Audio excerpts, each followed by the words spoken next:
Asalaamu calaykum waraxmatullaahi wabarakaatuh. Waa nabad daawadayaal kusoo dhawaada channelka Socdaal Media Network. Waxaa idiin soo jeedin doona mowduuceena maanta anigoo ah walaalkiin Cabdalle.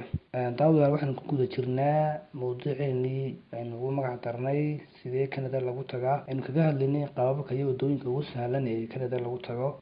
Kolley si xalqad baynu soo jeedinaynay oo waxaan hore soo qaadanay hal program oo ahaa Skill Worker Program oo ka hadlayay qaabka ama sida ay ugu tagi karaan u safri karaan dadka shaqo tagga ah ama xirfadda leh shaqaalaha xirfadda leh.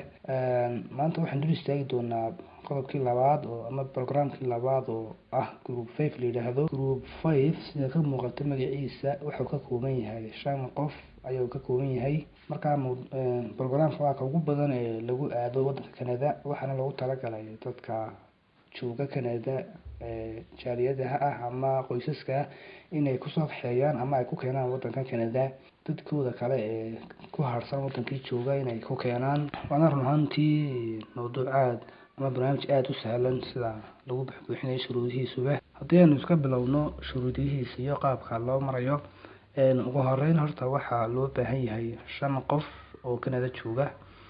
5 qof kolley shuruudaha lagu xirayaa qofka soo kaxeynaya ama keenaya waddanka, qofka la keenayo isagana shuruudaha ku xiran.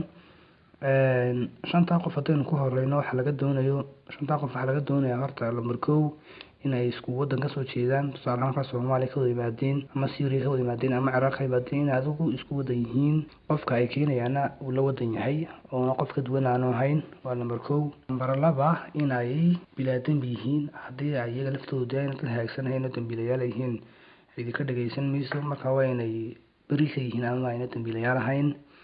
Lambar 2 in ay yihiin dad muwaadiniin ah oo ama haysta dhalashada Canada haysta ama ugu yaraan deganaanshaha haysta waa inay yihiin.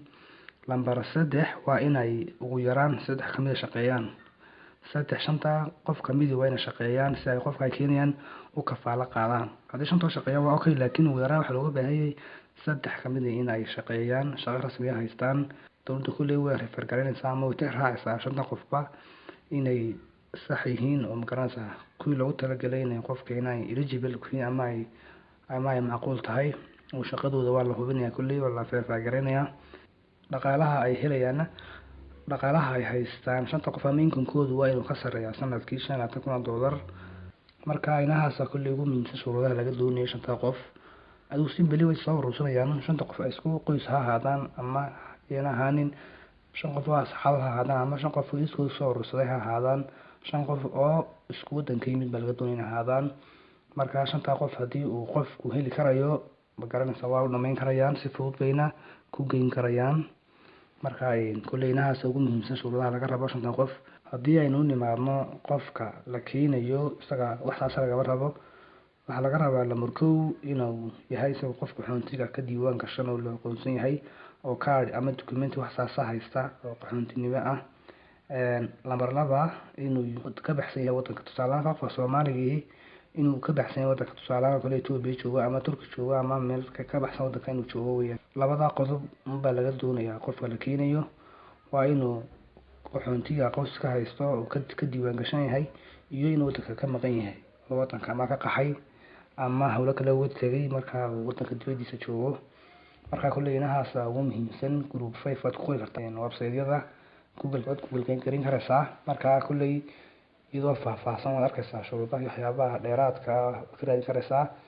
Ciddii macluumaad intaa ka sii fara badan u baahan waad la soo xiriiri kartaa. Email-kayga ayaan insha Allah soo shaacin doonaa link-ga hoose.